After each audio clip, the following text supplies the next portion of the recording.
Bruce and Kathie Smith graduated from Towson State College.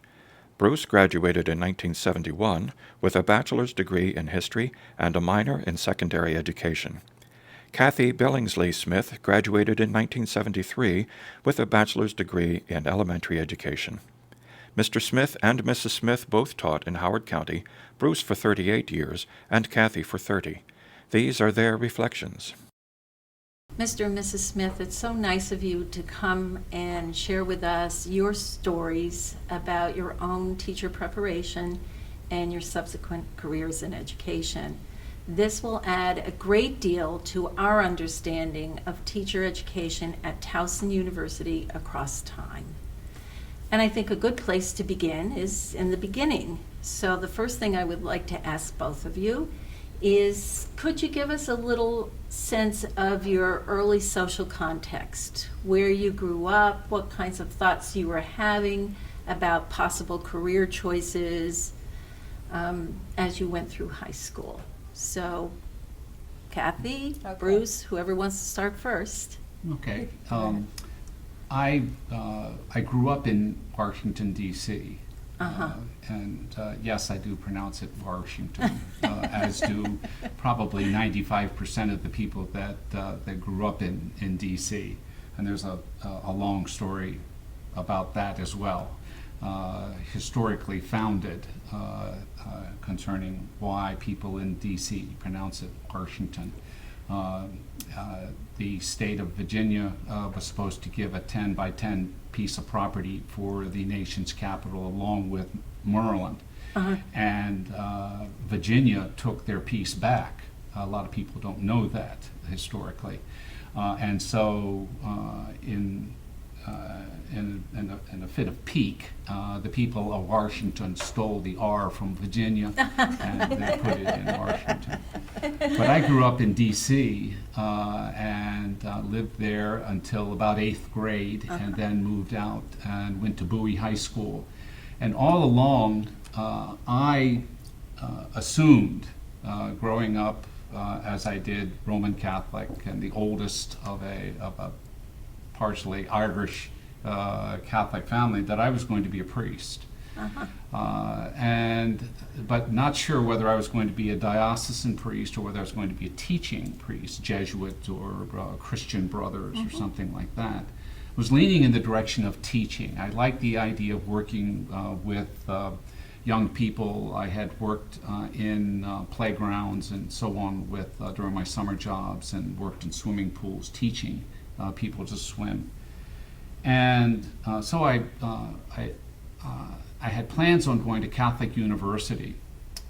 And I remember the day that I had applied to a lot of schools. Catholic University was one of them. I got accepted to Catholic University, and I got accepted to Towson. And my parents got wind of the teacher waiver contract, that you could go to Towson basically for, you didn't have to pay tuition if you promised to teach for 2 years. Catholic University at that time was $3,000 a year, big money. I had 3 younger brothers, have 3 younger brothers, and they all wanted to go to college. My parents sort of set Catholic University aside and pushed Towson in my direction, which didn't bother me at all, because I knew that Towson had an excellent reputation as a school of education. As a matter of fact, the talk was that Towson had, second only to Columbia University, the best school for preparing individuals for teaching. And if I was going to be a teacher, if that's what I wanted to do, that's where I wanted to go. So I ended up at Towson. And fortunately so, because it was there that I met Kathie. And it's funny how things kind of roll that way. I'm convinced that if I had gone to Catholic University, I would be a Jesuit. And I'd be a darn good Jesuit, I'm sure. But our 3 children wouldn't have come about, and the grandchildren and so on.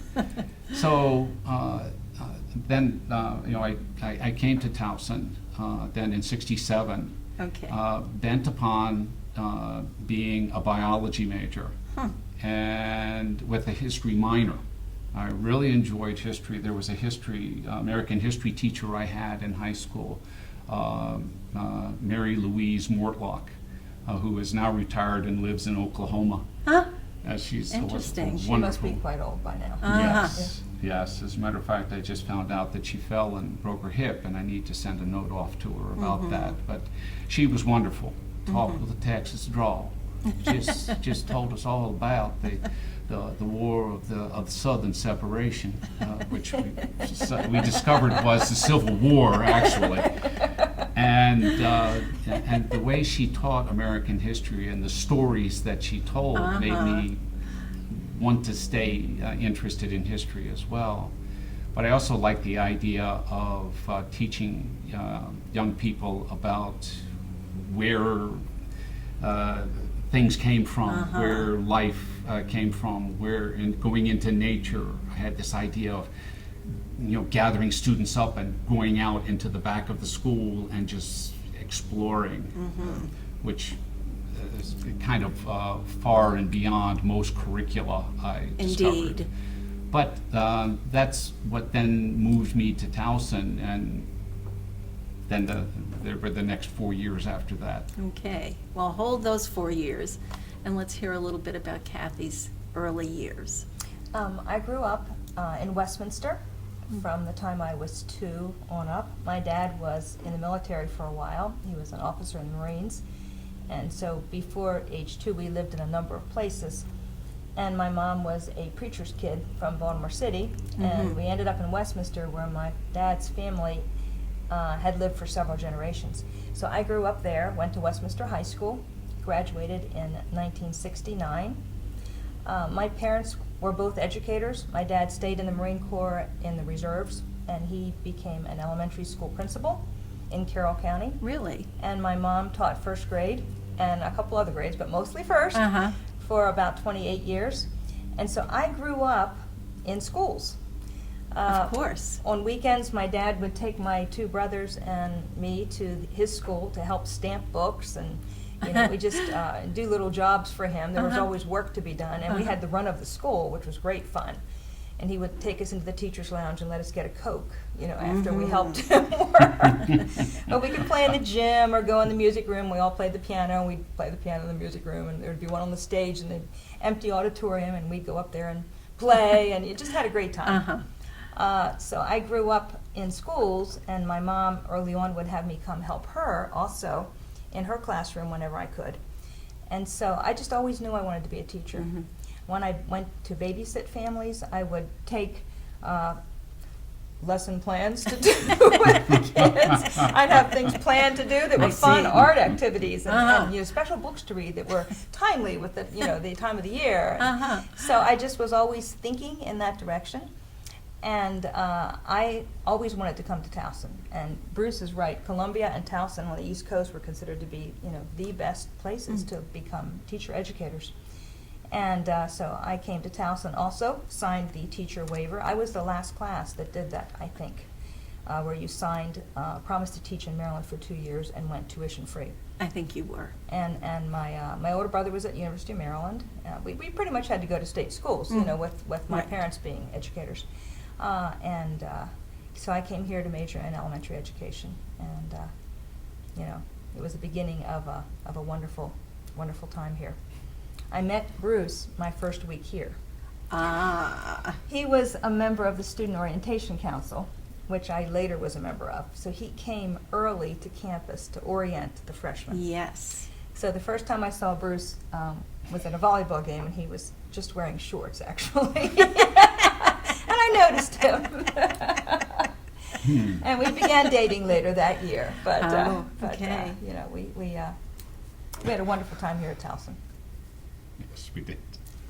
Would you like to tell us then a little bit about that wonderful time at Towson? Certainly, at some point, I would like you to talk about your education courses, but sort of as a prelude to that, just a little bit more about, I assume you both lived on campus? We did. Yes, we did. So, and that resident experience is always so rich Yes. in terms of its contribution to who you evolve into as a young adult. So, anything that I lived, as I said, I came here in '67 and moved immediately into Richmond Hall. And in '71, when I graduated, moved out of Richmond Hall, or so it seemed. It seemed as if I was in there You every stayed there. every day, just changing floors. But it was a wonderful place to live. They hadn't done any of the renovations in Richmond at that time. It was old. It was Kind of warm. Gothic looking, yeah. Pardon? Kind of Gothic looking. Yes, it was. You could go up to the top floor, and it had the turrets and and these types of things up there, and it was just a wonderful place to live. Long stone hallways, up and down. I tell people that there was the floor, and there were about 10 rooms on that floor, and one bathroom. And they gasp, to think, well, you have to remember it was all guys, and people were just coming and going, and I can remember somebody coming in and decided that the person in at the sink next to them was spending too much time I see. there in that particular sink, and so they walked in and they picked up the person's kit and everything and tossed it out the window. Whoa. And said, "You're finished." And so when they went downstairs to pick up everything, then they moved into the sink.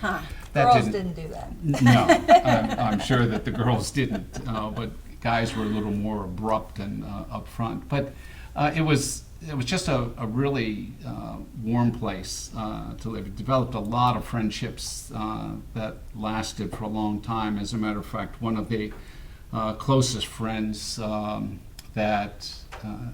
that we have was with a man by the name of Richard Neidig, and met him in '67 when he moved in. He was living in, I think, West Hall at that time. But in his second year, he moved over to Richmond and stayed there for 3 years. And he married an elementary education major.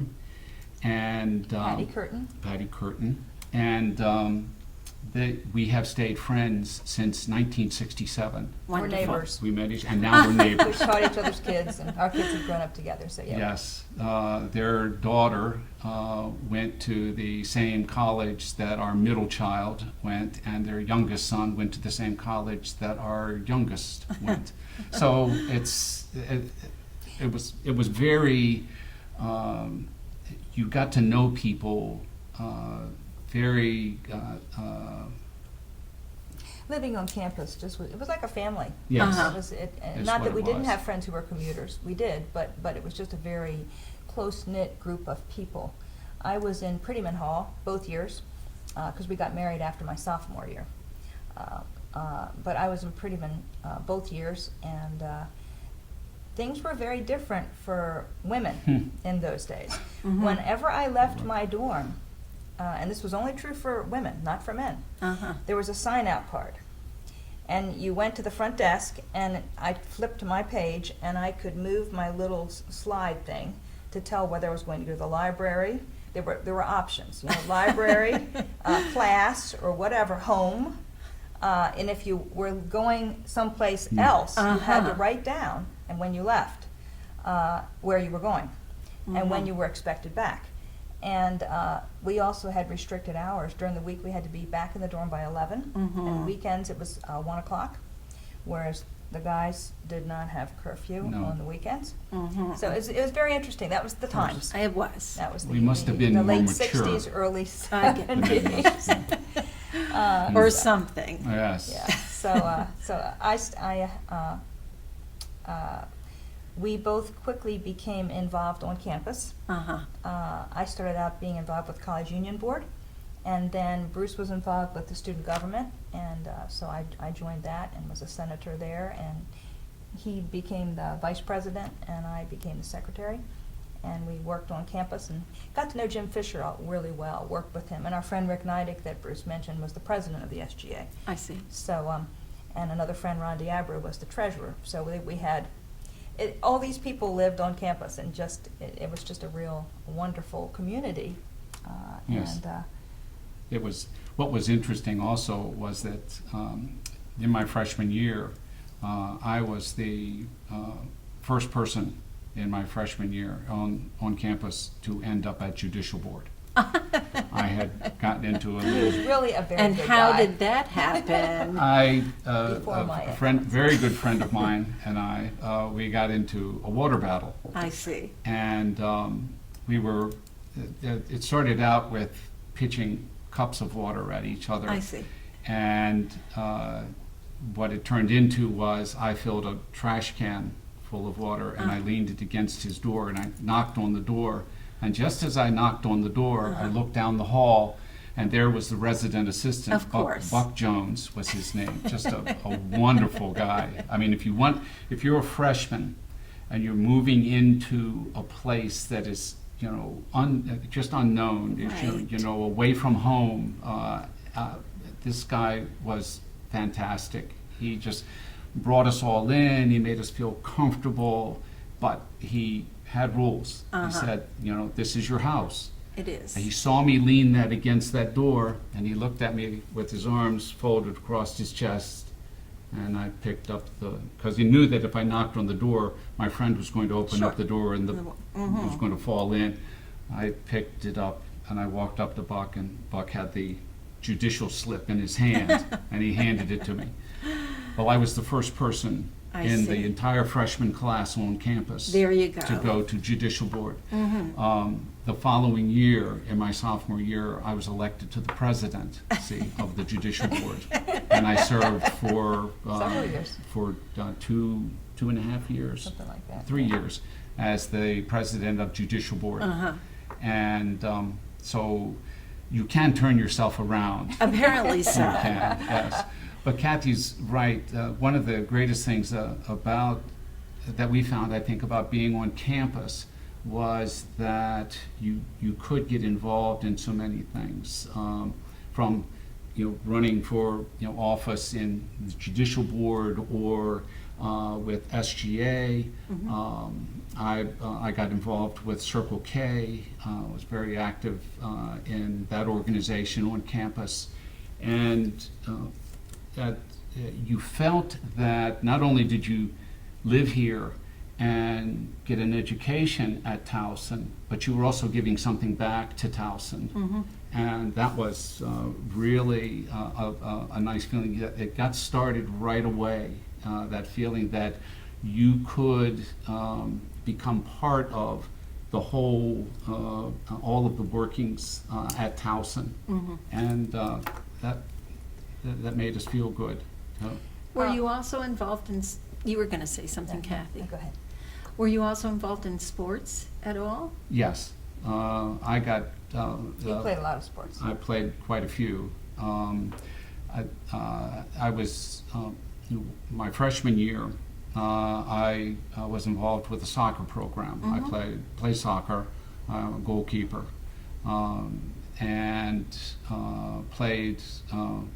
I played with, well, I remember Doc Minigan, and Doc would walk onto the field every now and then. He had retired from full-time coaching at that time, and John McDonald was the coach at that time, and we had. You played baseball. Well, I as a pitcher? played baseball also. I had William Forbes also. There was William Forbes and John McDonald were the soccer coaches, and that was soccer is a great love of mine. But baseball was.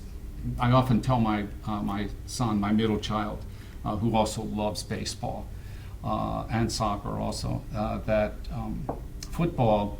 If you think of it in terms of dating, Football is someone that you date. Okay, you go on a date with football. Baseball is someone you bring home to mom and dad. And so I played baseball here, and I was a pitcher at Towson. And I remember those days, and one of the things that I remember about playing for Charlie Fields here was that the enlightenment of having pitched in high school and being able to blow the ball by, the guys in high school. Sure. And then coming to college and trying some of these same pitches, these sliders and curves and fastballs, and realizing that It was a different league. oh my gosh, these guys can hit the ball. And so the coaches here really worked on a lot of those those skills and those fundamentals. I also swam for Ray Reardon here the first year that the pool opened at Burdick. Right. And There's a story with this. I remember that the pool had just opened up, and Ray had said that okay, we can go in and we can just get used to the pool and so on, but remember that the bottom lines, the lane lines hadn't been put in yet. I see. And the lane line is there for when you're swimming. The lane line comes up to the wall, so you know when to do your flip turn. Oh. And so one of my favorite strokes is the butterfly. And so I was just running through a couple of strokes and just practicing, and I'm thinking, okay. And I pulled through on one, and I came up just at the wall. And I chipped and cracked a couple You of... bit the wall. I hit the wall and broke and cracked a couple of teeth down there. I never told Ray. I think he would have been a little upset at something like that. But yes, I played a few sports here. It sounds like it. Towson was fantastic as far as... Intramural program was big too. Oh, I mean, there were a yes. lot of opportunities for people to participate on any level. And that's very nice. And that's very nice too. So yeah. that everybody can have an opportunity, Right. even if you're not one of those Right. wonderful superstars. Exactly. There's a lot of opportunities for people to to stay involved in in athletics here at Towson, and it's a big campus, but it's not so big that you get lost with the talents that you have. Now, we didn't get to take education classes right away. We had to take our introductory Right. classes. And those general university Yeah. requirements, whatever they were called at the time. Right. Um, And I had Dan Jones for my first English class, and he was an amazing teacher. Uh-huh.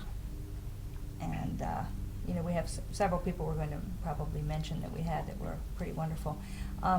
The education program at this time at Towson for teacher candidates, that you had an overview program. So in around your junior year, you got a chance to go to different schools and spend one day a week, kind of shadowing a teacher and helping And this out. would be at the elementary level? It was at the elementary level. Did you do that too? We did it also, but not to the extent that they did it in the elementary. We might go once every, you might go a week, and then you'd come back and you would talk about it for about 3 or 4 weeks, and then you'd go to another school and so on. Yeah, I But- think we were in the classroom a little bit more on the Yes. elementary level. And my first school was down near Pimlico. I worked with Oh. the fifth grade class. And that was a lot of fun. I enjoyed fifth grade a lot. It's kind of a good age where, they're getting ready to go on to middle school. And they can do a lot. And so that was really interesting for me. And then we started our classes here on campus, our education classes. I wanted to particularly mention Pat Waters. Did a wonderful job with my children's literature class. I've Oh, always been yes. interested in writing and love reading, of course. And it was neat for me because when she gave us the lists of the Caldecott and Newberry winners, this is a tribute to my mom, who was a teacher, I had read all of them, Wow. not realizing that they were necessarily award-winning books. Mm-hmm. My That's background wonderful. was really rich Uh-huh. in literature like that, and she was a wonderful teacher.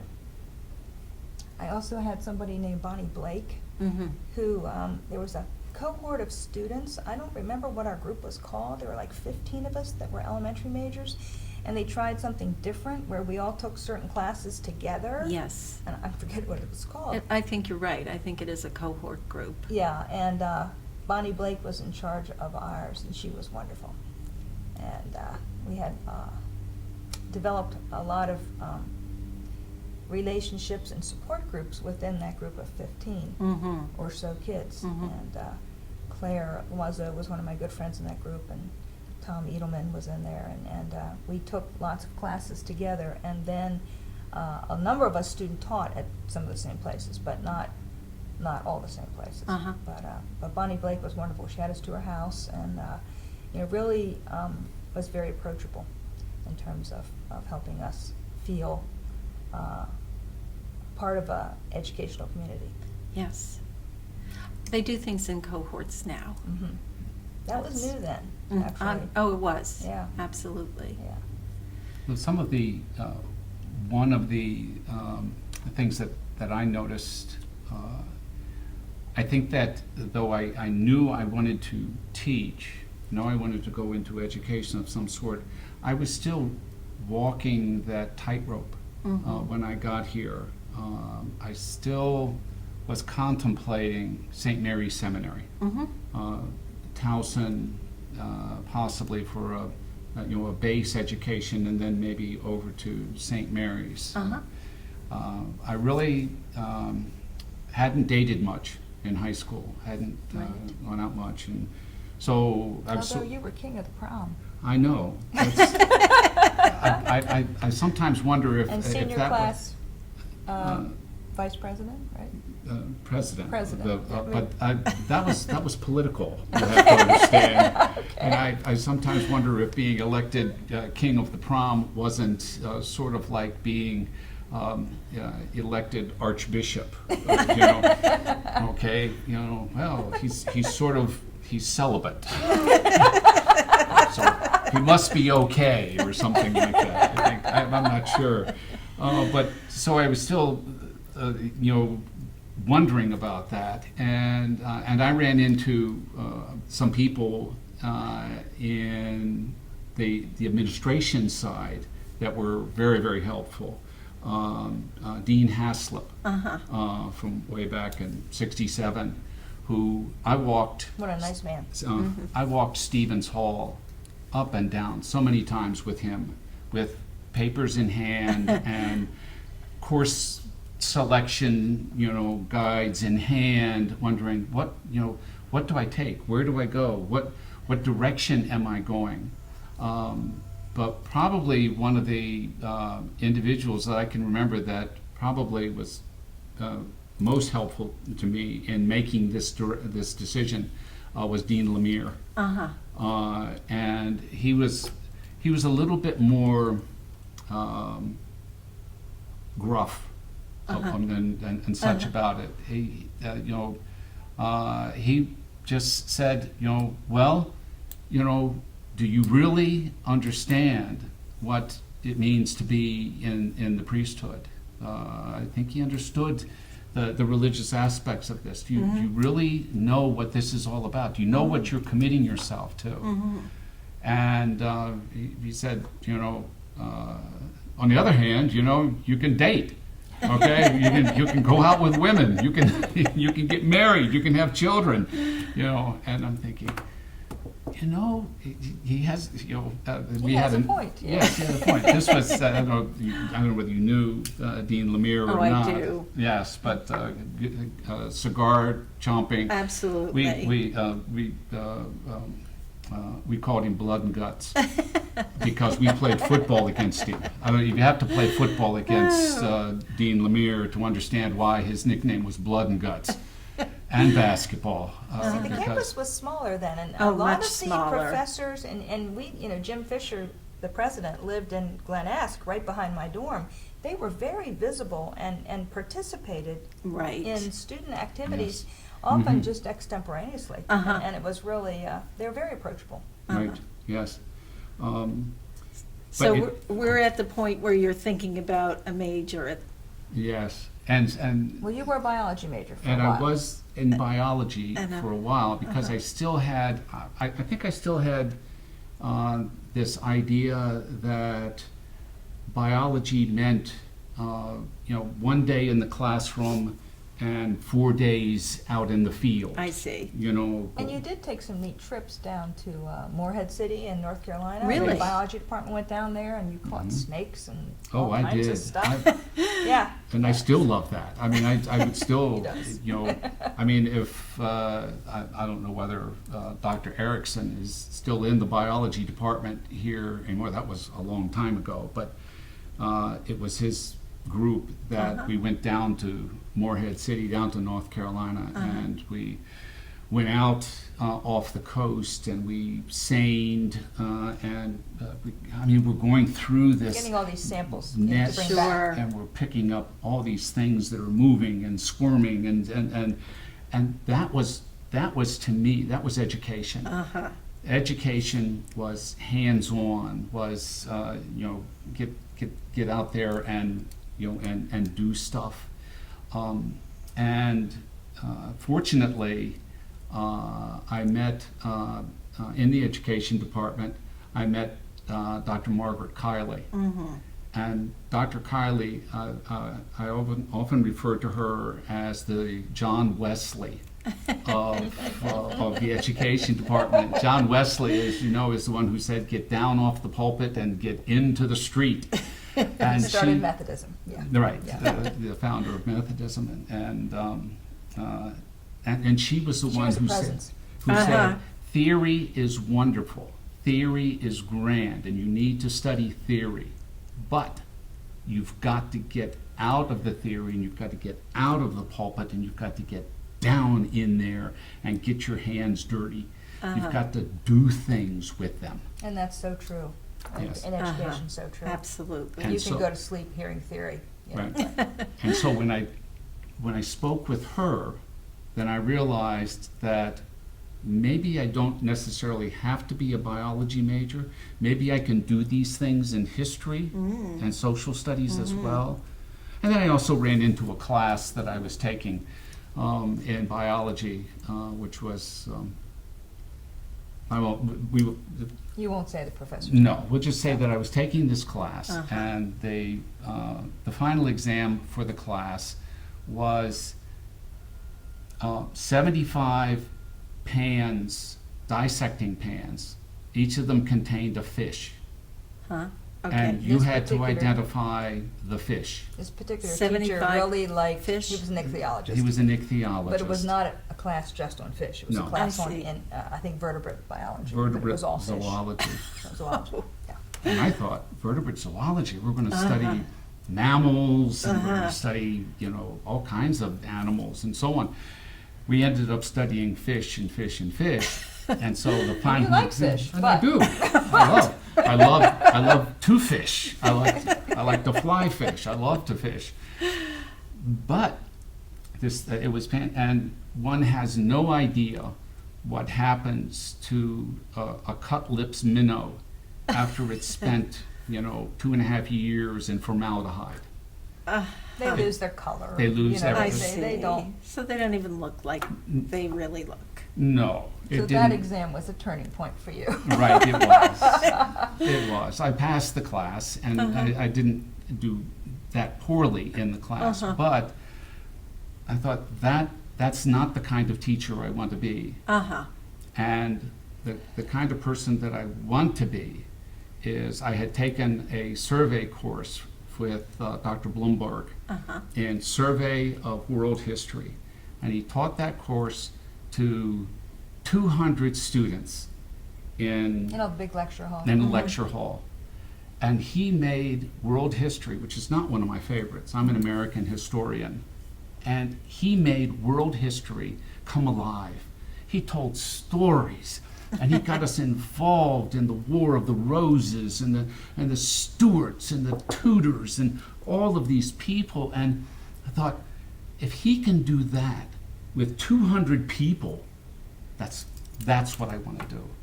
So it was a combination of the fish and Dr. Bloomberg, and of course the benevolent Dr. Kiley that turned me around, I think.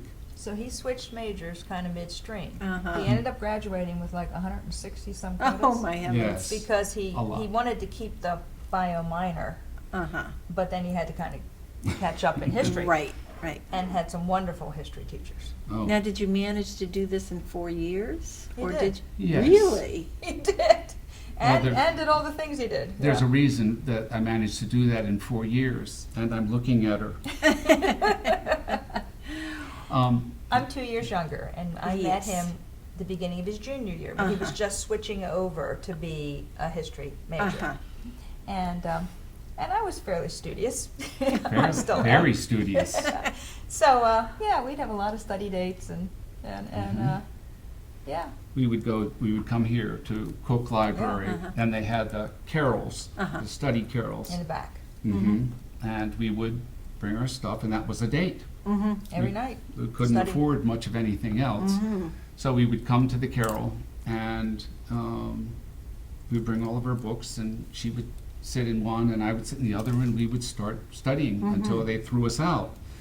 Of course, gradually the shoes would come off, and and my feet would meet her feet, and that helped a lot in studying as well. But I owe a lot to the fact that I met Kathie. I knew that I knew it was going to be a real difficult switch, and that I might have to go 5 years. My Yes. parents had told me, though, that they would pay for 4. And because with 3 younger brothers, it was going to be difficult. So I knew that I was going to have to try to come up with, that 5th year, at Towson, and or take courses during the summer. But But you did it. we did it, Yeah. and ended up, getting the courses that I needed in history in order to get that, and the minor in biology, which was fun. One of the professors that I had in biology, not to downplay biology so much, I had this one professor, Dr. Morsink was his name.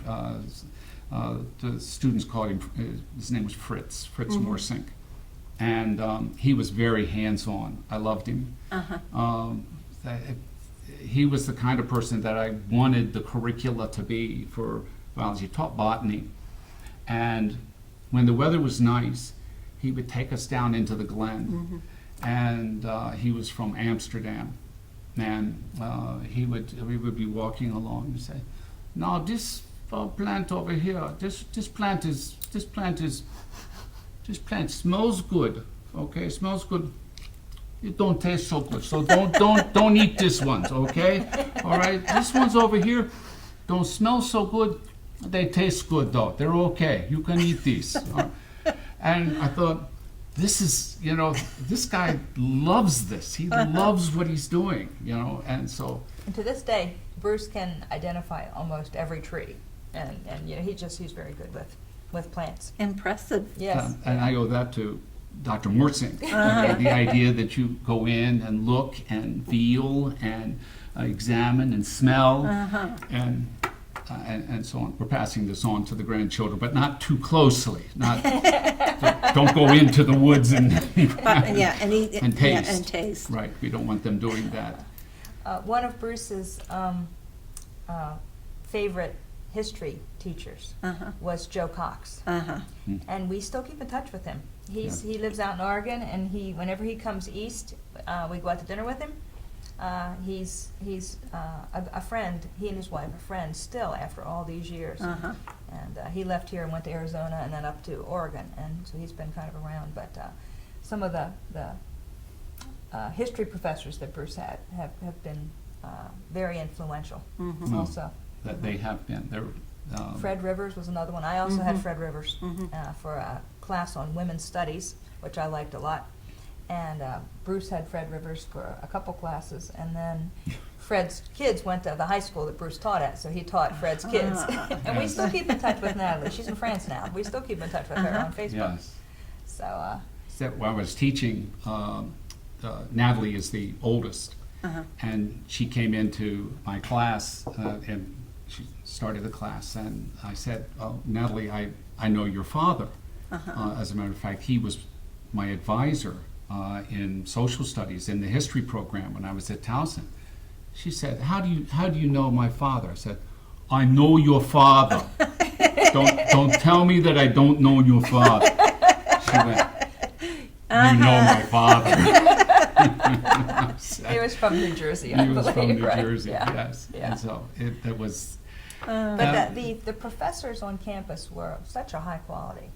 I'm sure they still are, but we were so impressed with their level of expertise, their teaching skills, and also their approachability, Yes. and how interested they were in us as people.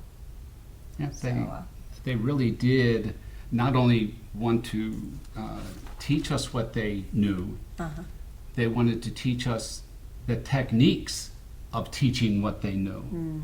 And then they wanted to get to know us as well. And a few other people I'd like to mention.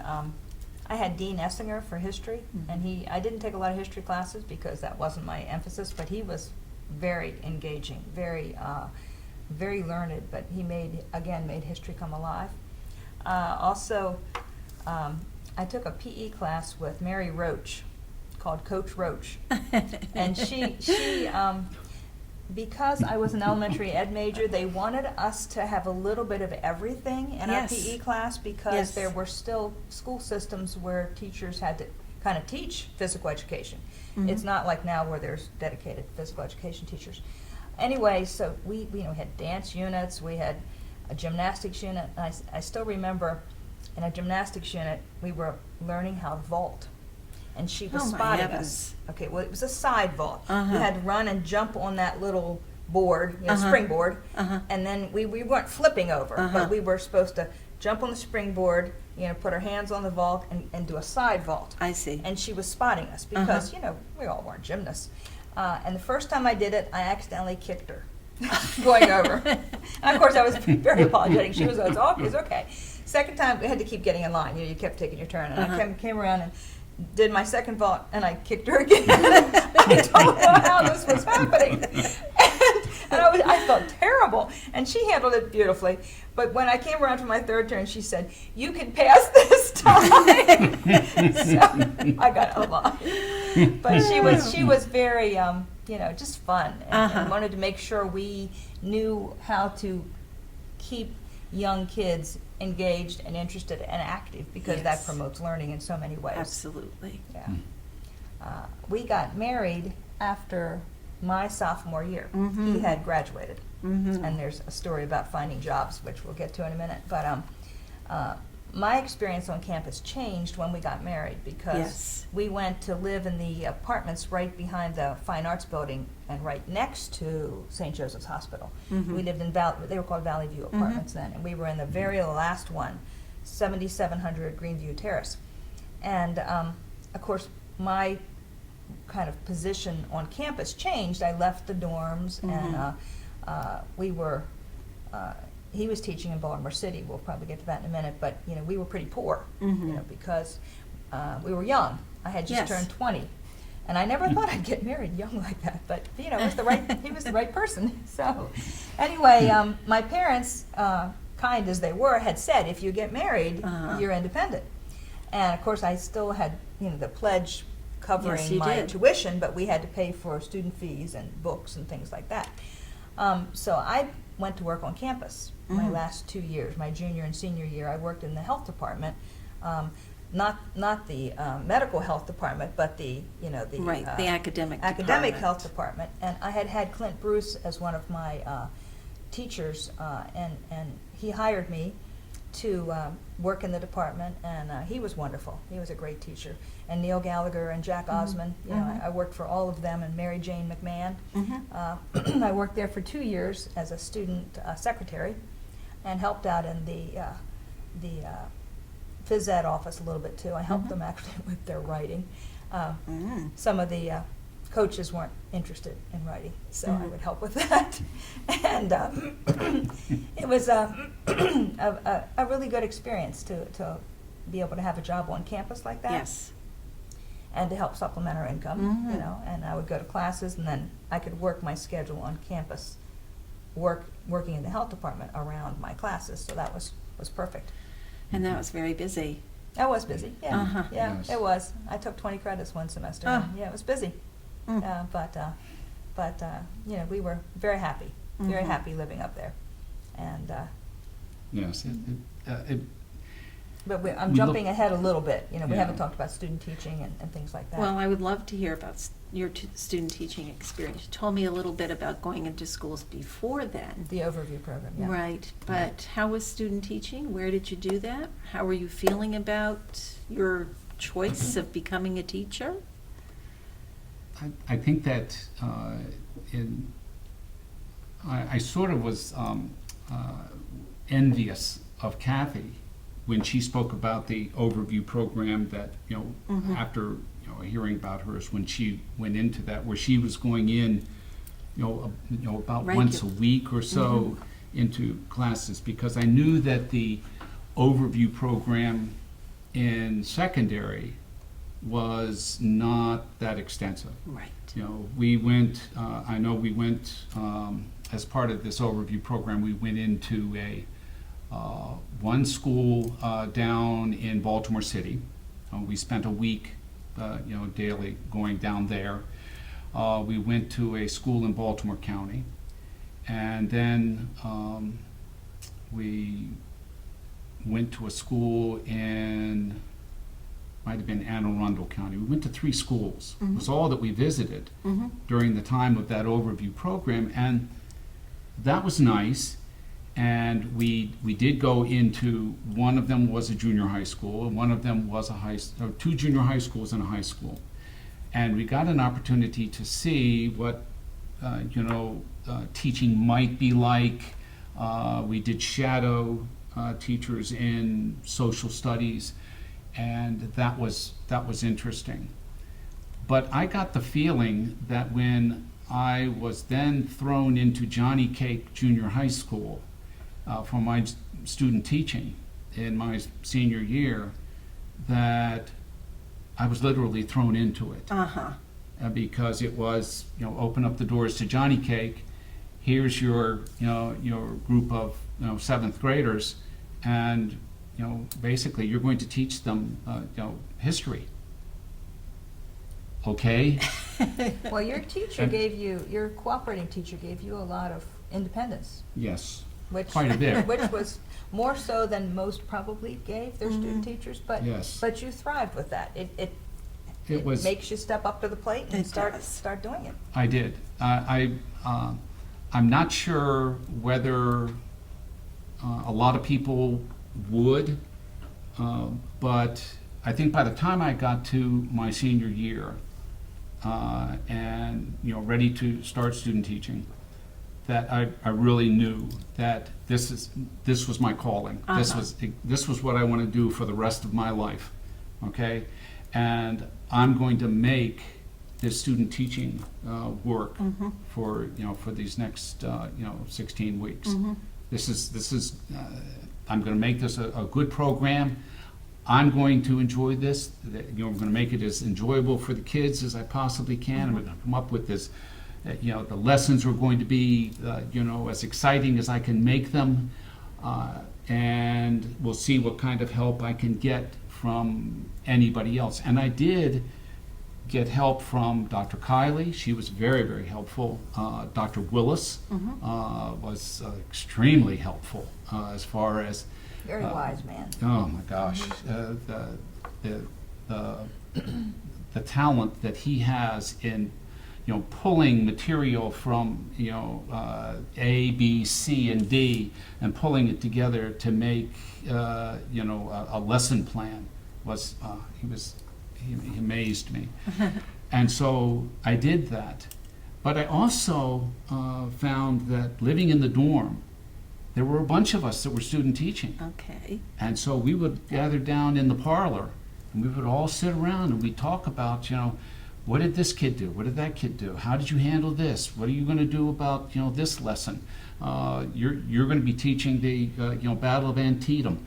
How are you going to approach the Battle of Antietam with 7th graders? And so we did a lot of that, and that was very helpful, being able to get together with those people and talk about it. Bruce, did you just do the 7th grade, or That's did you it. do? That's the only thing that I did, and that was.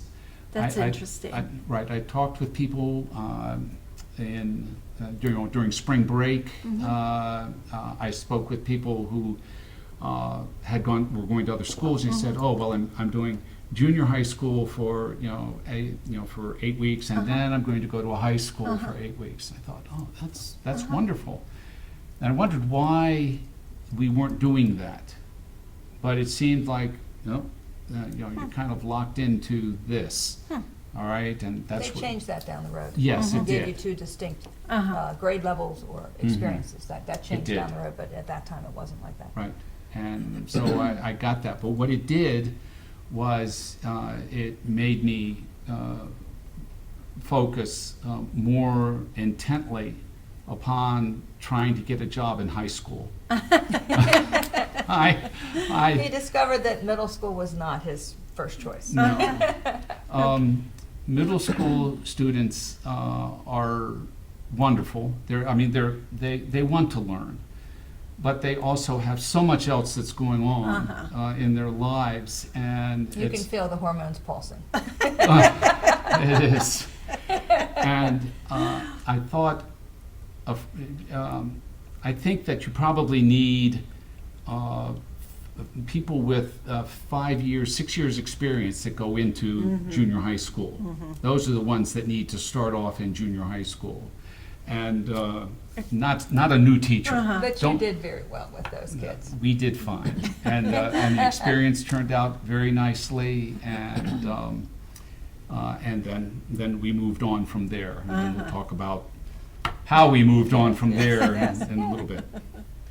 And I student taught, as I said, we were married at this time, and I student taught at Hammond Elementary School in Howard County. We were very interested in Howard County at the time. I loved Carroll County, where I'd grown up, and they had a wonderful educational system. But Howard County was, not too far away, but they were really sort of on the cutting edge of certain things at that time, certain educational approaches. And so I student taught at Hammond Elementary. It was quite a hike, because that's down near Laurel. So I had to drive from here to there every day. And a friend, I went with a couple people from my cohort group that I mentioned before we were there. And Hammond Elementary is hooked to Hammond Middle, and they share a cafeteria. And one of the first times I ate in the cafeteria, I remember the cafeteria worker charged me at student's rate for lunch, meaning I looked like I was 14. So I had to correct them and say, no, I'm here as a student teacher. But I worked in 2 different grade levels at that school, mostly in first grade with Leslie Pekin. I was with her for, I can't remember, most of a semester, but then I had several weeks in second grade, because I knew I wanted lower primary at that point.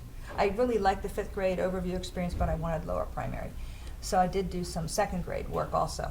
But it was a very good experience. She gave me plenty of autonomy to do different things. It was an open space building, which was a new theory then. This was, my area was a little bit more modified open space. And of course that was a new thing then, and starting with barns and putting up partitions to try and create classrooms, because it didn't work totally in a totally open environment. But so this was in a modified open space. They'd already put up one little wall, but it was probably lower socioeconomic class there, and it was a very loving group of kids to work with, and parents that were very supportive and interested in their kids' learning, and very appreciative of what teachers did, and so it was a very good experience for me to have that. And like I said, she gave me a lot of autonomy, and the other teachers that went with me from Towson, we actually drove together because it was so far, we carpooled. You know, it was neat, we were all in different grades, and so we would, again, on the long drive home, we could do what he did in the dorms, you know, talk about what we'd done and what worked, what didn't work, you know, things like that. And so that was a positive experience. And so you did only one grade as well? It was mostly first. I had a couple weeks in second. And if you were in open space, you might have had 2 grades sort of in the same cluster or group? No, or they had pods. They had so pods. like all of first grade was in one pod. Ah, That's pretty much how they did the elementary okay. schools. And the ones I worked at, because I worked in a couple different ones too. Yeah, it was a pod area with sort of like corners being classrooms, and putting up little, you know, partitions to try and make it a little more manageable. Coat closets Yeah. and whatever else you could find. Yeah, on Library wheels, all those shelves, things. whatever. Yeah, Yeah. yeah, bulletin boards on wheels. Yeah. They tried that in high school, and that didn't work at all. I mean, you know, the idea of of having one large open room, and you know, all of the American history classes being taught in that open room. You know, that didn't work too well, because you might have, you know, somebody that was suddenly rising to the occasion of the you know, of the Battle of Britain or something like that, and you know, and that caught the attention of everybody else in the other 3. I would think so. Yes, and you know, so they wanted to pay attention to that, and you know, maybe not the quiz that you were giving or something like that. So you started to see not just the temporary ones, but teachers starting to look for more solid partitions that they could put up, you know, and join together and lock. Okay, so that changed. But you're feeling confident? We are. We were feeling pretty confident. Yes. Yes. I did. Before we move on to getting jobs, Yes, you want yes. to talk about the sweetheart couple? Oh, yes. You wanted to mention that? Yes, absolutely. Okay. Well, yeah. Because we're moving out of college. We yeah. are moving out of college because you're out and you're almost out, so Right. there you Yeah. just go. Yes. And this happened in 1971, Right. your Yes. senior year. So Right. you're Yes. just a sophomore. Right. We started dating my freshman year when I was Kathie Billingsley. And we started dating then. And our first big date was actually the sweetheart dance in 1970. We went out to dinner at Hausner's. Yes. And we loved that restaurant. And then had the dance afterwards. And then we got engaged that summer, right after my 19th birthday, which was a big surprise to my family. but we knew that it was right. We knew it was right. But you knew this was coming, that this engagement was...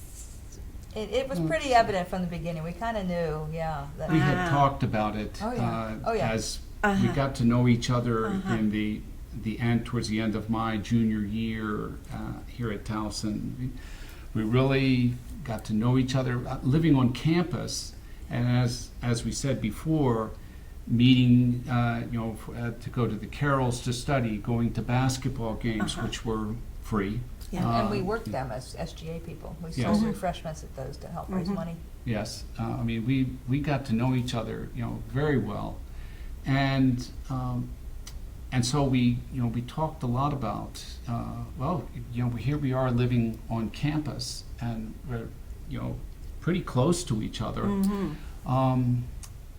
You know, what might it be like, you know, to actually be married to each other and to spend the rest of our lives together? And it got easier and easier to think of it as a strong possibility. And so we got engaged in the summer of 1970. yes, Yes, yeah. which really took her parents And by this surprise. is after your freshman year. After my freshman year, yeah. Uh-huh. And we planned to get married after he graduated the next summer. Yes. So anyway, Well- so we were. No wonder you were working so hard to get him through all those credits he needed. Well, we both are hard workers Uh-huh. and do our best, and so that's pretty much what we did, and we were busy all the time, doing SGA stuff and lots of things, sports. Right. And then in February of 1971, we were already engaged. They had these couples who were nominated to be the sweetheart couple, and they had elections, with your picture over a box, and people could put in votes, Right. and we won. Uh-huh. So we were the sweetheart couple of 1971, Yes. and that was fun. Yes. And And that's a spring event? no, No. it's around February. Oh, February. February. It's right around Valentine's Day. Of course. And that's and then so that's. I think we went to dinner in Hausner's again. Again. We like Went to Hausner's. Hausner's, yes. And we were sad when it closed, and then it was fun, being Yes. there. It was. I was also on the homecoming court that fall. I was Ah. not the homecoming queen, but I was on the court, and that was fun too. Uh-huh. Yeah, That so- was. And in the spring of 1970, in my junior year, that was when I decided that I wanted to run for SGA office. Uh-huh. And I ran on a ticket. Uh-huh. There was a young man by the name of Pat Moon who ran as president, and I was vice president, and Ron Diabro as treasurer. And we ran on this ticket. And then my good friend Rick Neidig ran as president against Pat Moon. Happened to be a very good friend. He had been my roommate for 2 years. And so He rode for the Tower Light under the pen name of Cosmos Zhang for many years. Yes, he did.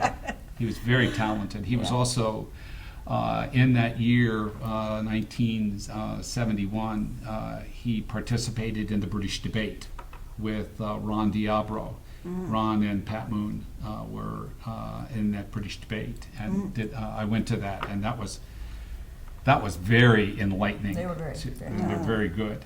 But they ran, and fortunately, I mean, my good friend Rick Neidig beat my good friend Pat Moon. And so we then, I was elected vice president, and Kathie then came on as the secretary of the Student Government Little Association. nepotism there. Yes. And what was interesting was that we decided that we wanted to get some more material to use in here at Towson. So we put some funds together, and we went as a group. The officers, Kathie as the secretary, and one other officer. We went to the National Student Association convention, which was out in Minnesota, and At McAllister College. right Okay. out there. It was And about 3 weeks long, mhm, and it was very, interesting. very interesting, because during one of the nights of that convention, the American Indian movement took over. I mean, actually came in to the meeting place, where all of the students, everybody was gathered in this huge hall, and they came in, and tribal people stood at the doors, arms crossed, across their chest, and Dennis Banks and Russell Means, two of the main leaders of the American Indian movement, went up and said that they had something to say. And so they took over the meeting. They took over for about 2 hours. And they said that they put some demands out at that time. That was when a lot of changes were hoped for, or being, looked for on a lot of the reservations. And I'm part Native American. And so it was interesting because Yes. my good friend Rick Neidig said, "Well, we have to get out of here. We have to leave." And I looked at him and I said, "No, we have to listen to what my brothers are saying here." And I think it suddenly dawned on him that, yes, he remembered that I was part Native American, and okay, maybe we should pay attention. Uh-huh. And I think Towson promised a certain amount of money. I think we promised to give $200 or $300 to the American Indian movement to help to generate some changes on the reservation. When we were at Towson in the late 60s, early 70s, it was a politically volatile time. The Vietnam Yes. War was raging, and we remember when the University of Maryland students shut down Route 1 with a sit-in and totally stopped traffic. And there was a sit-in here on campus that we participated in, and walks through Baltimore. It was a very, very difficult time for many people. They had the lottery for the Vietnam draft, and all males had to enter, and they drew the birth dates out, one at a time, and assigned them numbers. And I remember the night that happened on campus.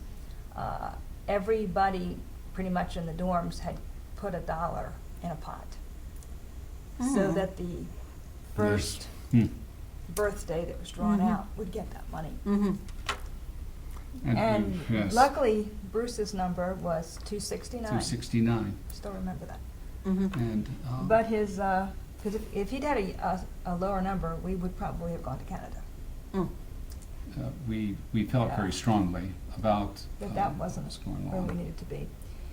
His roommate had a low number, and not Pat Moon, was another roommate, and his number was so low that he was desperate to not be drafted. So he started eating 1 egg a day, only, to just kind of Drop his weight try down. and drop his weight so he wouldn't qualify. And he caught hepatitis. Not sure how that happened, but we had to go in and get immunized because we hung around with him. Yes, And, we did.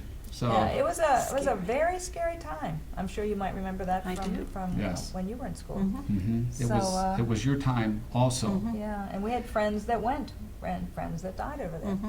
and And so- that was difficult, especially as an historian, because I had read a lot about what brought this this particular situation about, and yeah, a lot of we peop- weren't anti-military. My dad was No. in the Marines. No. It was just we didn't support that war. And Could not in support. the hindsight of history now, there are many people who would agree with that. But we were sort of the generation that was caught in the crosshairs of that, and many people had to make quick decisions. So, but that was quite a big part of our college. It Was it dealing with was. that. It was very difficult, especially to see some of your friends that didn't make it through the semester, and you knew what was going to happen to them. You knew where they were going, and you didn't know. Yeah, the college was being in college was an exemption to a Yes. point. It did make a lot of people study harder to stay in school. It did. But his Yes. roommate, Ed, ended up not being able to be drafted because of getting hepatitis. That kept him out. So Yes. that was not his So- original intent, but it worked. No. But there was just a very difficult time. Right. But at the same time that you had the Civil War, the Vietnam conflict that was, creating sort of a civil war, here in the United States, you had these other movements that were taking place. You had the women's rights movement. You had the various minority movements that were Black Panthers. that were developing and growing, and all of those during that time period that we were in college and that we were studying are now coming back to to affect American culture and society today, because we have programs now that are instrumental in educating those minority groups today, and educating the young people in immigrant groups today. We have states that are saying that, well, they may be in here illegally, but we still need to educate them. You can't have people walking around, even though they may have gotten in here somehow or another under the cover of darkness, but they still need to be educated. I think the whole era of social consciousness served us well as teachers and as our generation, to make us aware of others' needs. Yes, I agree. And I think that it... And also to be able to agree to disagree. That's very important too. Yes. To not share same views with everyone, but to respect their right. And I think Towson did a great job as far as producing teachers who were and are able to do that. You didn't question. have you didn't have think. professors who said, okay, this is the way it's done. It's my way or the highway. They gave you a plethora of paths to follow, and said, you may teach in this area of the state, and you may find that you're going to be teaching a group entirely different from the people that you student taught with. Okay, you need to be prepared for working with them, okay, and understanding them, and so on. So open up to that, and Towson did that. Towson was really good. Towson, instead of bucking what was going on at that time, like some institutions did, Towson said, Towson absorbed it and said, how can we use what's going on in order to produce people that are going to bring about change in the future? And I think they did a great job of that. Or at least we feel like we did, because we have felt very, very comfortable in the classroom. Another thing, talking about some of the professors on campus, because we were a young married couple, and when we lived up at Valley View, only married couples were allowed to live in those apartments, by the way, then. Student married couples, or other people who weren't students who were married. Again, the rules were different from now. But because we were sort of the cute married couple, we got hired by professors to house sit and babysit their children when they went away. So that was a lot of fun too. We babysat for Dr. Gillespie and his 2 kids, and Clint Bruce and his 2 kids, and also did some other people who are not related to Towson's campus. But that was fun for us, because we had a little tiny apartment, and to go off, and we enjoyed being with kids, and to go off and kind of be somewhere else for a while. That was a nice experience. Yes. And Bruce got to meet Marvin Leschke, the current president, when we didn't mention that, but when he first came to Towson as a freshman. Yes. You want to tell that story? When I arrived at Towson, the only person that I knew here at Towson was my cousin, Tom Kurtz. And Tom was a drama major. Oh, okay. And so Tom had all these Dwight Schultz and Marvin Leschke and these folks that he hung around with. So when I went into the cafeteria then for lunch, I didn't know anyone in there. I was lost. And Tom was my only familiar face. Right. So Tom would say, well, come on over. Well, there would be Dwight Schultz, later on he went on to be in a number of television shows, and sitting there would be Marvin Leschke. And everybody was doing something. My cousin might be doing, a mime, practicing some mime thing. Okay, Schultz might be doing a sit-down comic routine. All right, Marvine might be reading her lines from Shakespeare, whatever. But then, so I brought my tray over, sat it down, and I was thoroughly entertained by these folks while I was eating lunch. But I got to know Marvine during the year or so, I guess, that she was there. And then she went on to become a teacher professor Right. at Towson in the drama department. But it was, So and it's now, really neat now to have her be the president. and It now is president. That's indeed. really coming home. And when I first met Anne and talked about this program, Ann Kolakowski. the oral Right. history project, Uh-huh. that Marvine was there with Dick Gillespie I was at a football game. at the football game. And I walked up to her and I said, Marvine, you may not remember me, but my cousin was Tom Kurtz. And she looked at me and she said, yes, you were the freshman that came and sat at the table and were entertained.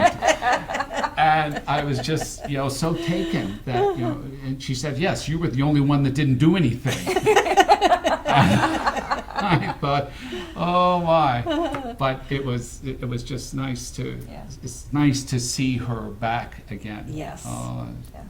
She was just a wonderful student to accept me at that time. I never took any drama courses, but I understand from talking with people that she was a great teacher. We saw her in a number of productions, and she was terrific. But that was fun to recount. Oh, I'm that. sure. Yeah. Absolutely. Yeah. Sort of looping back.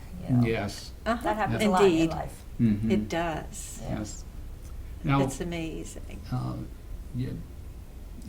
you were asking about.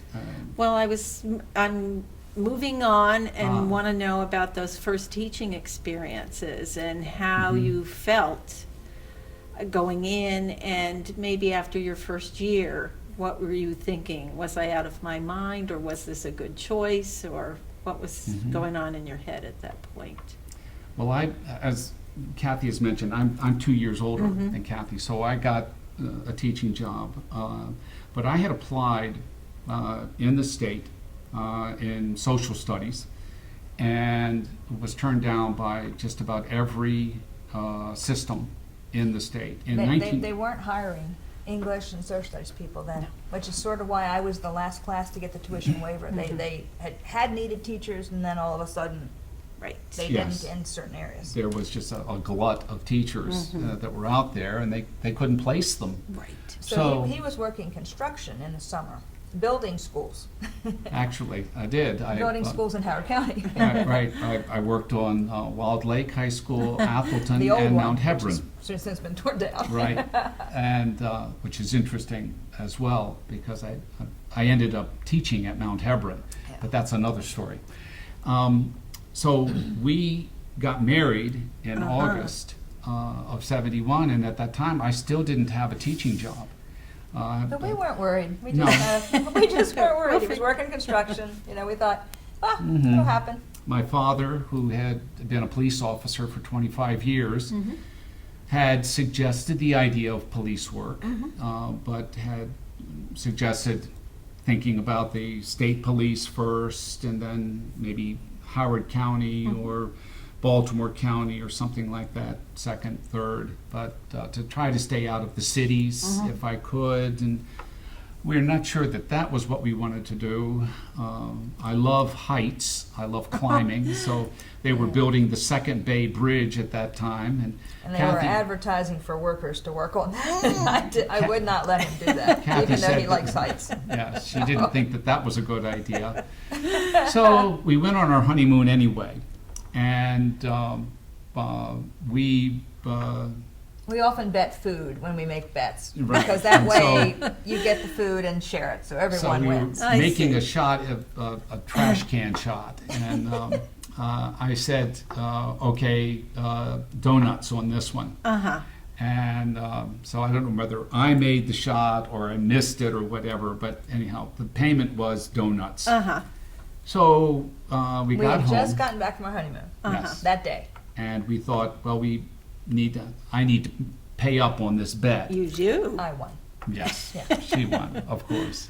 And so normally we would go down to the Dunkin' Donuts, which is down York Road towards Lutherville. Mm-hmm. Or it But was. this time we turned and we went towards Joppa Road. There was one out on Joppa Road. For some reason, we turned on Joppa. And it wasn't because we knew one was closed or Yeah. whatever. We just did that. We went there. Now, in my senior year at Towson, my advisor, Dr. Rivers, suddenly pointed out to me that I was graduating with a Bachelor of Science, which meant that I needed to have a math credit, a math course. I hadn't taken any math courses Uh-oh. because I didn't. What do I need math for? I'm going to be a history major. And I thought everything had been taken care of with all the biology courses, science courses. He said, no, a Bachelor of Science doesn't mean you take science courses, it means you take a math course. So he suggested that I take this math course, college algebra, at night. And the person that taught it was the supervisor of mathematics in Baltimore City. Ah. He was teaching at night, so I showed up for the course. Well, I was also playing volleyball for Towson, and we were practicing, and we were playing matches, and a lot of what we were doing was in the evening.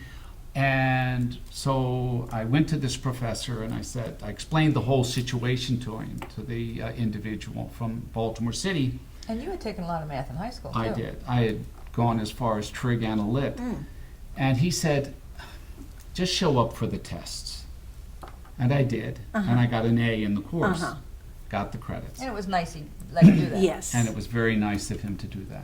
Because you really wanted to play volleyball. I really wanted to stay on. I wanted to stay on the team. I Yeah, didn't of want course. to lose that. So we went to this Dunkin' Donut, and as we're walking into the Dunkin' Donut, who comes walking out but the supervisor of mathematics, the individual that I had. And he's asked me if I had a teaching job. I said no. No one has hired me yet. I'm thinking about staying with this construction company that's building schools and so on, and hoping that something comes up later. He says, he wrote some information down on a card. He said, go and talk to this person down in Baltimore City. It's a program called School Without a Building. They're hiring. They just got a grant from the Rockefeller Foundation. They're working with kids who have dropped out of school. It's a work-study type of program, and it sounds like it might be right up your alley. He said, however, they're looking for a math teacher. And I said, okay. So I went down there with this little card note from this supervisor of mathematics, and I went to the principal of the School Without a Building, and I handed him the card, and he said, you're hired. So He he said- got hired to teach math in Amazing. Baltimore City with one math course, and he got tenured without ever getting observed. I was never observed in Baltimore City, but in addition, Now, he did a good job, don't get me wrong. Well, thank heavens for the donuts. I know, Yes. I know. At He the- made $7,200 his first year, $72. which is why I worked on campus. Yes. But it was a wonderful program. The kids were often, a lot of them were pretty much his age even. Of course. Because Yes. they had either been kicked out or dropped out of school, uh-huh. many because they couldn't afford to not make money. So they found the kids jobs at like Mondawmin Shopping Center, retail stores or businesses near Mount Vernon Place. And Bruce drove around with, his car was his office with the books, and he drove around and would teach at, Mondawmin Shopping Center underneath. There were classrooms underneath, and the kids would work half a day and then go to class half a day. And a lot of them brought their babies with them. Actually, they would work a week, and Oh, then the okay. next group would come in. We split the group so that there might be 100 students at Mondawmin. 50 of them would be in class, taking various classes, and 50 of them would be working Working. retail. And then I might leave that, and I would go out to. We actually had a classroom out here in Towson. At the there was a computer center out in Towson. IBM had set up one, and they were teaching the kids early computer programming and keyboard and and that type of thing. And I would drive out to Towson, and I would teach 50, and then I would teach the next 50, and so on. So it was that type of a work-study program. But Kathie's right. They would have their children with them. Some of the children were young. They were babies, and we would include in there then how to raise children. How to keep your children healthy and so on. So And you basically he taught like a business math. That's what most of the kids were taking. He didn't teach higher level math classes, but and he did fine. He was a couple chapters ahead of them each time. But he did fine. Yes. And then they let him branch out, and he taught world religions, and he got a little history that he Yes. taught. They let him change after the first year. I guess there was a shifting in staff or something like that. Yes, So he got to teach. there was. He taught a class on film, all the things you like. So it was photography. yeah, taught photography. Wonderful. Is this still with the school outside a building or whatever it was called, or It is used to this be called School Without a Building. building? SWAB. It went by the initial SWAB. And lasted for 3 years. I see. And then what happened was the school, Department of Social Services down in Baltimore City decided that in spite of the fact that we were getting 85% of our money from the Rockefeller Foundation, that we were spending too much money per child. Oh, no. So they decided to put all of the kids back in one classroom again, one big Which is building. one reason why they had not done well before. Right, and now, so they took all 1,000 of our kids and they put them back in one building, and it's now called Harbor City Learning Center downtown, which is a good program. It's not a bad program, but it doesn't do what we did. And I understand that they have about a 20 to 25% recidivism rate. The kids, we graduated everybody who came into our program. We did not lose anyone. Wow. And our point that we made was it may cost us a little bit more, but Rockefeller was paying for it, and these young people were on welfare before, so they were costing you money, out of the welfare rolls. Right. And Rockefeller was paying for it. So, but anyway, they did that. After 3 years, then I left and I came to Howard County. Which is where I was teaching. And which is where Kathie was teaching. When I graduated from Towson, they did still need elementary people. I was offered a job in Baltimore County and Carroll County and Howard County. And the job I was offered in Carroll County was at a school that I had attended, and the same principal was still there. And of course, my parents were still educators in Carroll County. Right. So as much as I loved that area, I kind of wanted to make it on my own, because I would have been Sure. little Kathie Billingsley there, and he would have probably been Bruce Billingsley instead of Bruce Smith. Probably. So really, so we went to Howard County, and my first job was at Phelps Luck Elementary School. Again, open space. First grade. It was so open because we ended up having more students than we thought. This big pod area that was supposed to have 4 classes in it. I was a 5th class, and I was in the middle. In the middle. Now, later on, when I was an experienced teacher, we always kind of sheltered our new teachers. And gave them a more optimal situation, but that didn't happen. And I'm not pointing fingers, but I was put in the middle. I had no walls except movable chalkboards and movable, like a teaching station. And I made it work. I actually stayed there for 4 years. Was a team leader my last year, and I didn't move out because I thought, this is, I've made this work, I can do this, and so other people were hired subsequent, and I didn't want them to be there. But it was at the beginning of the open space concept, and that had some fine tuning that had to take place. And but I really loved it. Right from the very beginning, I felt comfortable. I had a student teacher my first year. Did you really? did. Your very On my first very year? first year, I had a student teacher who later became a principal in Howard County.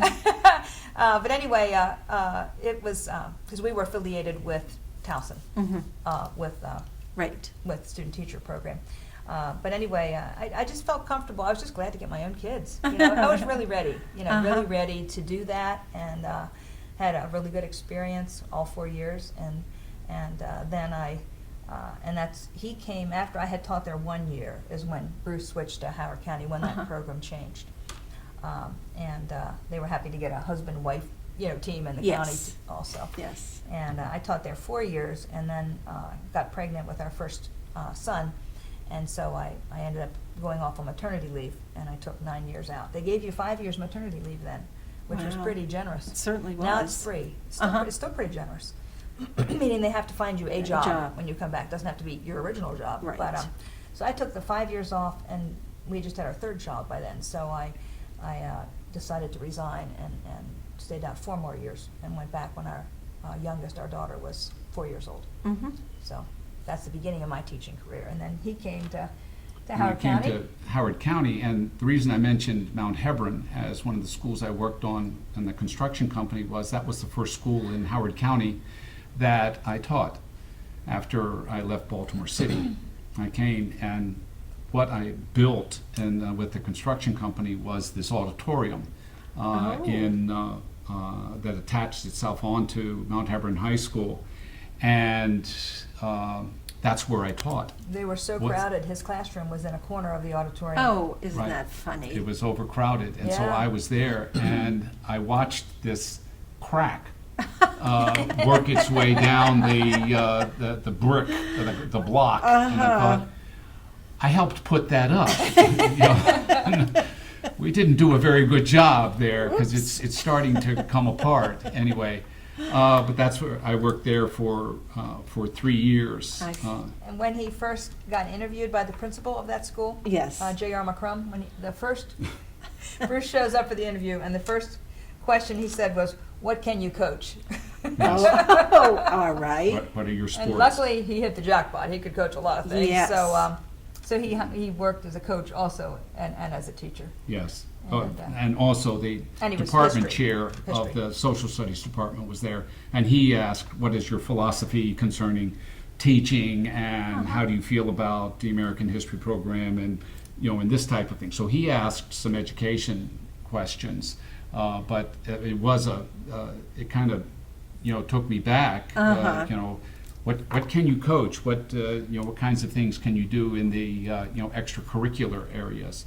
They really wanted people that had that kind of background. Absolutely. And then I thought, well, what had Towson prepared me for? Actually, Soccer, baseball, Right. Yeah, volleyball. Right. I had everything that that he wanted. So when he was looking for a volleyball coach, which he wanted, I had that. I had done some running here at Towson. You needed some track. I could do that. So there was that well-rounded individual that showed up at at Howard County looking for a job, and they hired me. And Now, our first classes, my first class size was 32. 32 Really? first graders. And I stayed in the lower 30s, high 20s for a number of years. When I went back to teaching after taking a break to raise our kids, Howard County passed a recommendation that all first and second grade classes would try to be 19 to 1. Now, I only had that like 1 year, but still, my But it other wasn't classes were 32. much lower, 24 and under.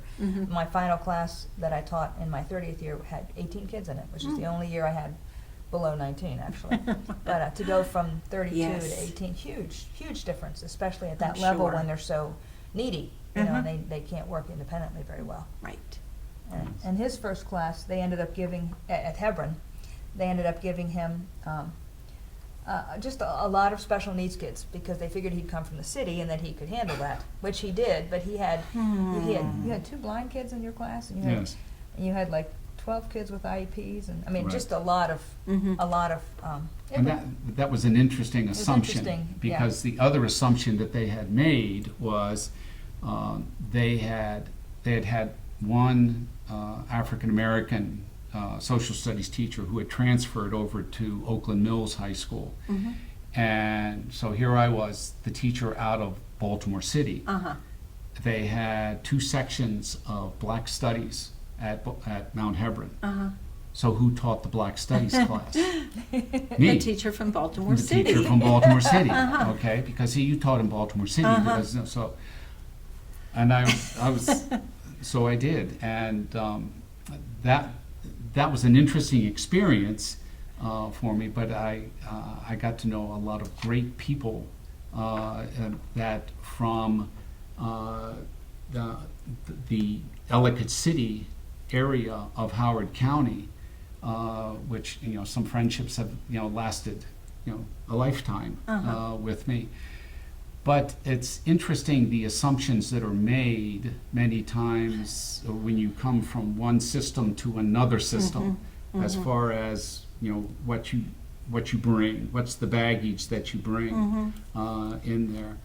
How did you get ready to teach that course? I mean, this is... You start reading and researching quickly. Yes, and there was a friend, person I had gotten to know down in Baltimore City, a man by the name of Samuel Banks. And Sam Banks had worked with, I've lost his first name, Professor Katz, on a Black History program, and actually had published a Black History program that was used in Baltimore City. And so I got in touch with him, and I said, you know, I'm going to be doing this. I'm going to be, you know, you've got this white guy who's going to be teaching this program, okay, you know, in Mount Hebron, okay, basically a blue-collar high school, all right? Help. And so he sent me a lot of material, and I picked up a lot of, you know, things from him, and just brought it out from Baltimore City and used that with them, and that worked very, very nicely. And we went on a lot of field trips too. We went down to Baltimore a lot. We went to DC to the museums down there. So we made it hands-on, is what we did. And you were at Mount Hebron for how many years? 3 years at Mount Hebron, and then they built Centennial High School, and they changed they redistricted. And when they redistrict and you lose a percentage of your student body, you have to lose a percentage of your faculty. And again, I was the bottom of the social studies Right. group, last one hired. And so it was indicated that I was going to have to be moved. So I applied went for an interview with Centennial High School. Angie Fortunato was the principal then, and he had just come from Western High School in the city. Okay. He was an amazing guy. So we sort of knew each other. He knew that I had taught at School Without a Building, and I had heard of him. So he was bringing his own people into the school. And So he hired Bruce, and Bruce ended up teaching the rest of his career there. yes, Wow. Was there for 32 more years. yes. Amazing. Yeah. And there at Centennial, at Hebron, I felt a lot of freedom as far as the coaching that I did. I was allowed to help to establish the volleyball program there. There was one of 2 schools in Howard County that had volleyball at that time when I came there, which was in '74. And I helped to bolster the track program with a good friend of mine named Ken Katzen. So I felt as if I was given some freedom there. But at Centennial, I really felt that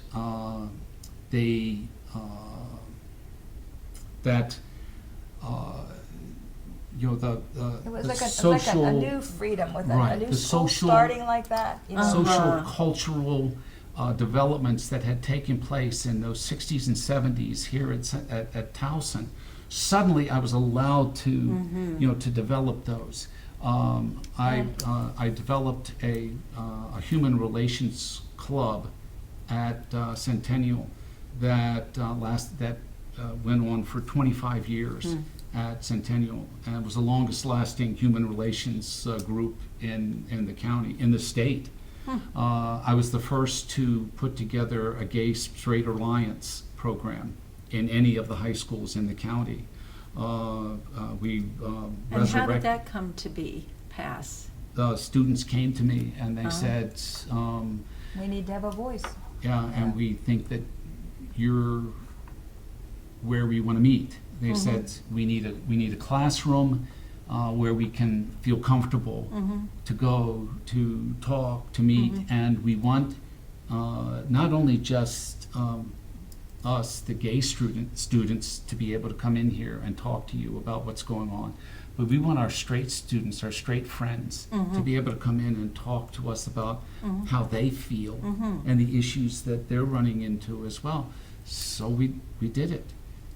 We regenerated and rejuvenated a model UN program at Centennial, which is award-winning now. I mean, I just kicked it into gear. They've taken off now and just become, I mean, state renowned.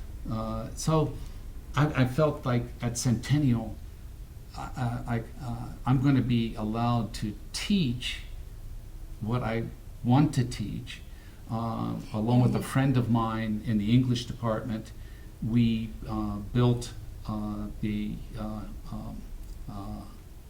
humanities program at Centennial. It was an advanced placement program on 9th through 12th grade, and he taught the 11th grade American history part of it, and they combined, you know, English and art and music and history Wonderful. all together.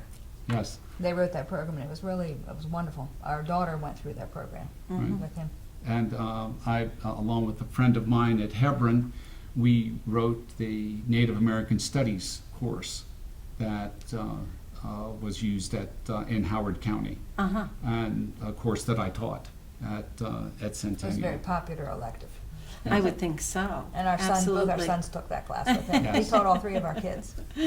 And so, you know, I really felt that, you know, educationally and socially, I was home. And so Yeah. It was a He good- never, he it was never a great tried fit. to switch schools. It was a good fit. Uh-huh. Great school, great faculty and student body, and we live like a half mile away, so Yes, it's so that was perfect. nice too, Perfect. to live that But close. clearly, you were also very much appreciated by the school and the county. I think that you got a number of teaching awards from your school and We from the did. county. Yeah. So it's, Yeah, there were a number of times he was chosen Teacher of the Year, which is voted on by the senior class. And then other awards too, you know, Chamber of Commerce awards, and yeah. Those are nice, especially the ones that were the Teacher of the Year awards, because those are awards that are given to you by the students. yes. They decide that they like what you're doing. And if they like what you're doing, then all of the training that you've had and all the background that you have works. You know that what you're doing works. And, you know, so you know you're in the right place. Yes. And so I stayed. He was also asked to be graduation speaker several times, which was really Yes. wonderful too. That was a lot of fun. Special. I enjoyed doing that. I enjoyed standing up there and looking out and seeing 300 or so people, that many of whom I had taught in this class or that class or been in this group or whatever, and basically, you know, saying goodbye to them. It was wonderful. We And also then- we also got our masters at Towson. we didn't mention that, but we went back to night school and summer school and got our master's at Towson. Yes. His in curriculum development, and mine was in early childhood education. Mm-hmm. So. we And were- Dr. Kiley was my advisor. I got in touch with her and I asked if she would be my advisor in the graduate program, and she said yes. And so that was wonderful. And we did that. Kathie did a lot of her writing and finishing up her writing while she was pregnant with our first child. Right. When I was on maternity leave, we still needed to add to our salary. Of course. Because teachers don't get paid all that much. No, they and don't. So I did some tutoring, but I also started writing children's books. There was a company on Reisterstown Road called Ottenheimer, and I worked for them for a number of years, and they were a book packager. So we would write, and the books would get published maybe by Scholastic or Random House or another company. I started out writing puzzle books, which was sort of like teaching, making up fun things for kids to do. I see. And then I went into writing, children's literature. Narratives. Yeah, children's literature. I especially like nonfiction, and so I've written biographies about on a third grade reading level, and books of information. I wrote an atlas for young kids, and then that was kind of tweaked, and we included Canada in it, and it became a family atlas actually. So I still write. I still am writing, and now that I'm retired, I'm hoping to get some more done. I Yes. have several books to Yes. market, but Ottenheimer's no longer in business, but I've written for Scholastic lately, and done some books especially about animals, nonfiction. I just really like nonfiction. I like just Yes, taking well, a topic and researching it and then putting it in making it exciting for kids. That's what I did my Well, whole and it teaching sound- career, was making learning fun. Right. And it sounds like you're certainly a little ahead of your time, because the emphasis now with core curriculum Oh, yeah. really is on nonfiction reading Right. for kids at all ages, Right. especially an Yes. emphasis to get in there at an early age, very young. Yeah. What was interesting also about one of the biographies that she wrote was on Sitting Bull. And so she was Tatanka asked, Yotanka. yes, Tatanka Yotanka, bull that sits. And so she asked me for some information, so a little bit of help on that. And she was asking about the name that the tribe goes by. There's one name that is used a lot of times in the history book, and that is Sioux. And unfortunately, that comes from an old French phrase, "Assiduin Sioux," which means those people that crawl around on their bellies and act like snakes, Okay. which is not a real nice name. So the tribal people don't like that. So that got shortened to Sioux, which is still not acceptable. And the tribal people actually call themselves Lakota, which translates from the Lakota language as the human beings or the people. And so they call themselves Lakota. So Kathie, when she was writing about Sitting Bull, Tatanka Yotanka, she wrote that he was Lakota.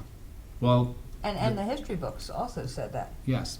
Well, the editor sent back, no, the name of the tribe is Dakota, As in the States. as in Oh, the state, okay, which is what has, happened with a lot Right. of the tribal names. They've been anglicized Right. and so on. And Kathie wrote back to them and said, no. Not only do I have a source that tells me it's Lakota, but in a lot of the researches, books that I've done, it indicates it's Lakota. Well, they said, no, it's Dakota. And they used, Editors get the final word. Dakota, which would anger and upset many of the tribal people. You've if never they saw gotten it. over it. Yeah. No, I really have not. But it was just funny that that they would stay Yes. stand by their guns. That it's, of course it's the name of the state. They were named after the state.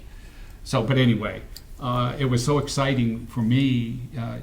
Many times I'd come home and and Kathie would, she would show me that, she cranked out this, or she had done this. It was this busy book. working full time and having kids I and guess writing books. so. It was busy. Yeah, Yeah. she But- was. But I enjoy writing a lot. And when I taught first grade, I did a lot of writing with my students Wonderful. and, giving them, letting them realize how fun writing could be, trying to give them, that was my whole philosophy, is to make learning fun. And, because then they're just so excited about it and they can go way beyond what you would think a first grader could do. Mhm.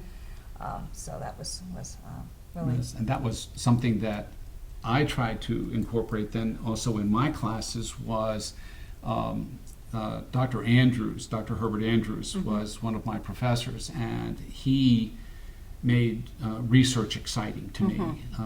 He not only showed me that it was exciting to dive into these research books and to go up into the dusty shelves and to find this information and then to put it down into print and so on, but also then to talk about it and to present it. So one of the things that I made sure in my classes that I included was a research paper. But not only a research paper that you wrote, but also one that you talked about. Tell me about in class. Let's talk about what you're writing. So in the humanities class, we put together in there what the students rather fondly began calling the book, because they were writing a chapter a month for this particular book. which broke it down so it was Yes. more doable, and they would discuss each chapter as they wrote it, so they knew they were on the right track. That Yes. it was a real teaching experience. And then at the end of the school year, they would present their paper to us. And they could do it in costume, they could do it with props, they could do it any way they wanted to. And many of them did. I mean, they really got excited Very about creative, this. very, very fun, Oh. very wonderful. And I have a number of these papers still. They're wonderful papers.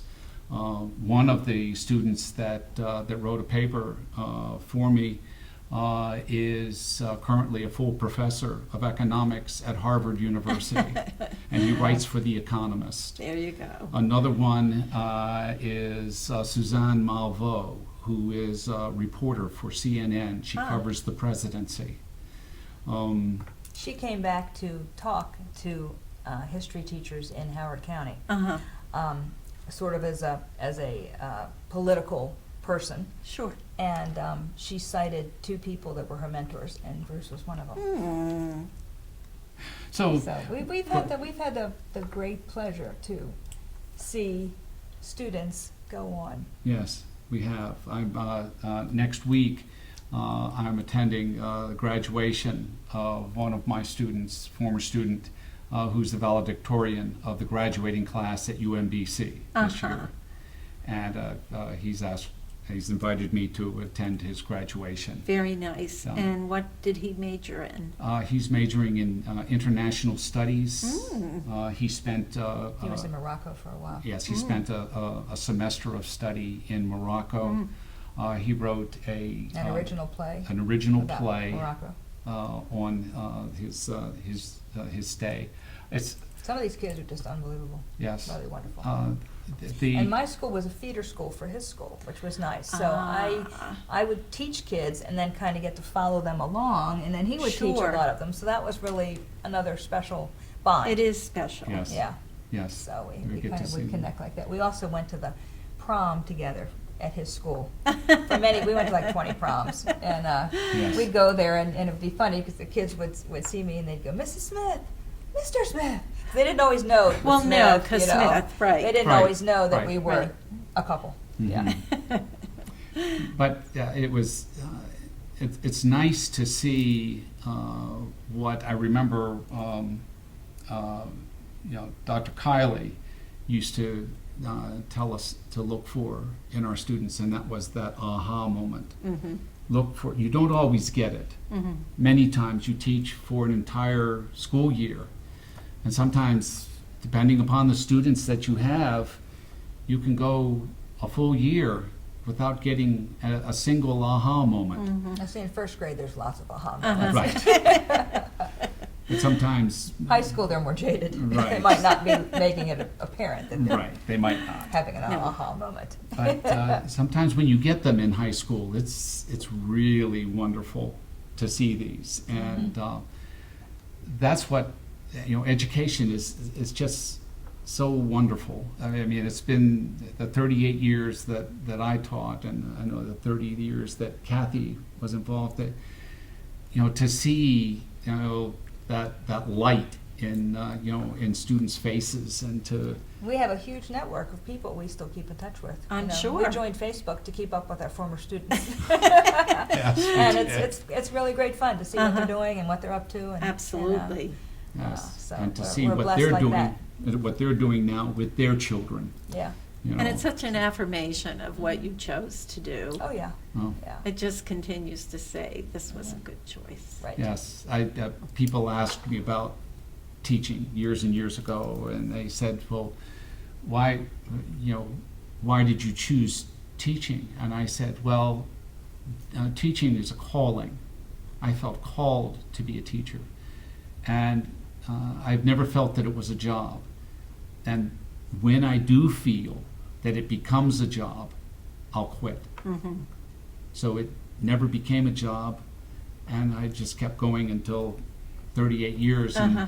so I thought I would give retirement a chance and see if that worked out. Well, and now you have grandchildren. We and do. Three and one more coming, so we're very excited about this next Uh-huh. generation and the chance to have time to spend with them. Yes. Yeah. And being retired together is very, very nice. It's wonderful. Yeah, it is. Yes. What have we forgotten that you wanted to mention? Now, I'm going to Mm. ask you, of course, about your wisdom you would share with folks who are considering it, teaching as a career. But before I ask you that question, are there things that you really wanted to mention that somehow we've slipped past? That's I guess we've talked about our involvement on campus, and I would say that's just so important, no matter where you are, Uh-huh. to look for a niche and explore that, because it opens up not only new ideas, but new friendships and new connections and Mhm. new possibilities for your life. Mm-hmm. So on campus, that was a big part of our time at Towson. And you were very much involved, We were, broad spectrum of right, we were. things. what I really enjoyed so much about Towson and being here was that there were professors that, just walking on campus, that, you could just, you They'd could say, wave let's to- have a cup of coffee. You Yes. have Uh-huh. a cup of coffee with them. Right. Uh-huh. You could sit, if you'd be sitting, on the one of the benches or whatever, looking over some notes or looking over something, they'd come and sit down next to you. Mhm. It wasn't the gulf between us and the faculty was not wide. Mm-hmm. It was very narrow. We were, Even up to the presidency, Mm-hmm. yes, and that was wonderful. Also, the lifelong friends that we made, now that we're retired, we're starting to travel a bit, and one of the people we're going to Ireland with was in my dorm at Prettyman here. So we've kept in touch with a lot of our friends. Amy Schaefer is going to be on our trip with us. Right, and that's very, very nice. Yeah. And as we mentioned, the Neidigs, Rick Neidig and Patty Curtin Neidig. And our friends the they- East Hams. We are in close contact with a lot of Towson people, Mhm. actually. Wayne Kerwin, a lot of people. Yes. So that's really And been that's Very nice. special. Mhm. Mhm. And we made those friends here, and that's just kept going. And it was interesting coming back last weekend for the reunion. Mhm. for My Kathie's, 40th reunion. right, Yeah. Kathie's 40th, and then to go on the bus tour. Oh my! Oh, boy, has the campus grown and changed. I mean, we've been Indeed. back, but not to see all of this, Right. to realize how involved and how terrific things have new programs, new Yes. buildings, new acquisitions, new people, just really something. Yes, that was exciting to see that the campus has has spread out, and the addition of so many different programs, as Kathie said, and places for people to stay. Yes. That's That's nice. big. Mm-hmm. They had built the first 2 towers Mm-hmm. for student life Uh-huh. when I was not living on campus anymore, but they were Right. built right at the end of my time at Towson. Uh-huh. And now to see all these others, it's Isn't just it great. amazing? It is, yeah, The whole West Village. yeah. It's Mhm. something. Yes. It is indeed. Mm. Last question. What would you like to share? What wisdom would you give to individuals who are in the process of thinking about considering becoming teachers? Well, you have to love kids. That was pretty much foremost for us. And one of my own personal philosophies was just to be so excited about learning. Uh-huh. Because as a teacher, you have a lot of power.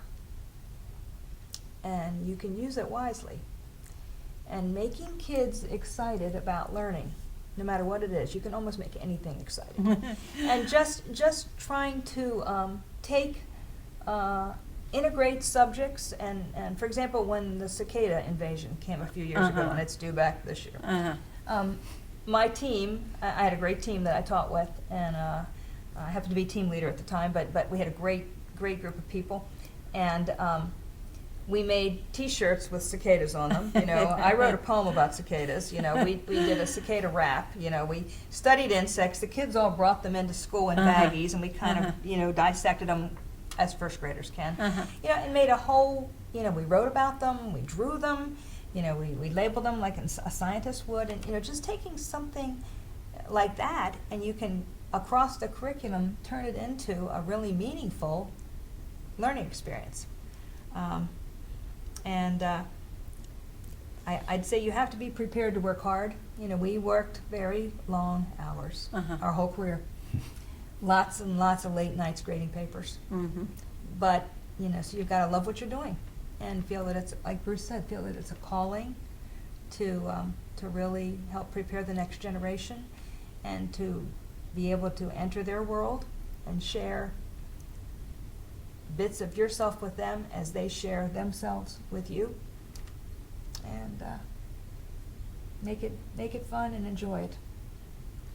I think I would agree with everything that Kathie has said. High school is on a different plane in that they're a little bit more aware of what you're doing and why you're doing it. And I tell new teachers, used to talk to a lot of new teachers coming in many times, and I would tell them that you have to be honest and upfront with your kids, because high school kids can tell a fake from the jump immediately. They can tell that you're a fraud, that you don't like what you're doing, that you're only in it because this is just something to do till you get to something else, that you couldn't do anything else and so you decided to teach. If that's your choice that you have made, that you couldn't get the job in in government, so you decided to take a job teaching, they will chew you up and spit you out, and then you'll be doing something else, and you'll be a very unhappy camper, because they know. But as Kathie indicated, if you're excited about what you're doing, if you love what you're doing, and it doesn't necessarily mean that you have to love them all the time. because there are going to be situations that arise. I point out to people coming in, especially as I was getting close to retirement, I point out to them that at the 17th year of my teaching, I honestly and truly thought about quitting. I was really... You were a little burned out. I really thought I was burned out. I went into a good friend, I was at Centennial, and I went into her classroom. She had left. I went into her classroom at the end of the day, and I filled her entire blackboard with my outpourings, how I felt and what was going on, and then I wrote, "Please do not erase," so that the custodian would not erase it. She got in there the next morning and she saw everything that was there, and she came in and she spent the greater part of the time before the students arrived talking with me. And then she wrote me a note, and obviously I stayed, and she was very, very helpful. You're going to run into times like that, situations like that, where this doesn't seem right, but I recall many times when I ran into an issue like that. One time I was sitting in my classroom, and I was quite literally just stomping around the classroom at the end of the day, and I was very upset and I was very angry.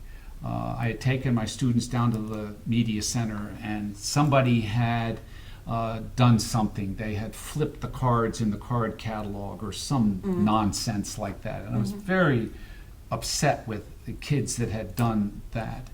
And so I was in there, and Angie Fortunato, who was the principal at Centennial, first principal, who, God rest his soul, he was only there for 3 years and he passed away, died of a heart attack sitting at his desk at Centennial. And On Labor Day. Before school opened. And in 1979. And he walked in to me. He was a math teacher, had been a math teacher before going into administration. He walked in and he said, asked me what was wrong, and I explained it all to him. And he said, "Okay, well, tell me something. How many kids did you teach today?" I said, I probably taught about 163. Okay. And so he wrote 163 up there. He says, "Well, how many kids do you think really did something that got your goat today?" I said, "Probably those 2 at the end of the day." Man, they were, and I just ranted, I vented. So he put 2 up there, subtracted it from 163. He said 161 kids did not bother you, did not get to you, did not upset you. That's pretty good odds when you think about it. And so I would tell new teachers, I would tell them, at the end of the day, look at it. When you look at your day, basically, you got to more kids than you didn't get to. And in the period of a year, in the period of 38 years, you probably got to thousands more than you didn't get to. And that to me is worth it. That's worth the late nights. That's worth the phone calls from the parents. That's worth the after school meetings.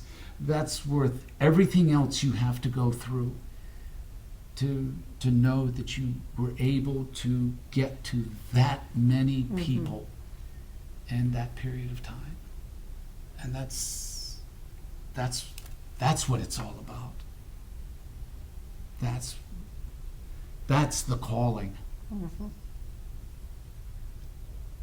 Amen and hallelujah. Thank you so much. This has just been wonderful. Oh, well, thank you. It's been our for, pleasure. Thank you. It has been. Thank you for the opportunity. Just wonderful. Well,